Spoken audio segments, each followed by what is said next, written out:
Good evening. Now, we've seen all different kinds of vampires in the media. Nosferatu, Dracula, Edward Cullen, Dracula, and Dracula again. But within each of these fictional films, there seems to be an inconsistency with their powers. Lately, as time passes since the first iteration of the vampire, some of these newer vampires have these bizarre, overpowered abilities that seemingly come out of nowhere. In John Polidori's The Vampire, they were simply these haunting, mythical creatures that could escape death and live eternal, with an uncanny appearance and sublime super strength to overpower their enemies. But if you look at the Wikipedia page for the power set of the vampire today, you will see a long list of abilities ranging from flight to telekinesis. But in all vampire media, there has been no power as inconsistent as their speed. In older works of vampire fiction, such as John Polidori's The Vampire, there was no evidence to prove that vampires have any sort of super speed. In more recent media, such as Castlevania, however, vampires are proven to be many times faster than the average man.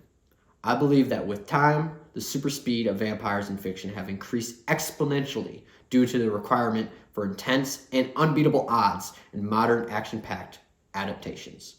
The super speed of a vampire is a sublime power that quenches the audience's thirst for an unbeatable villain that will inevitably succumb to the enhanced powers of humans that are written to fight them. Putting all of this silly fictional vampire characters aside, I wanted to get to the truth, to the speed of vampires today. So, I sat down with a real vampire to get to the bottom of this.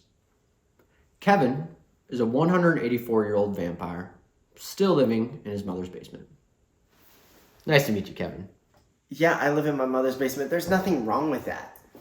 I got everything I need right here. And before you even ask, I am fast as fuck. Okay? But honestly, where would I go? I got no reason to leave. I got everything I need right here. Well, would I get a job? Meet people? Have friends? I don't need that when I got video games. You ever played Valorant?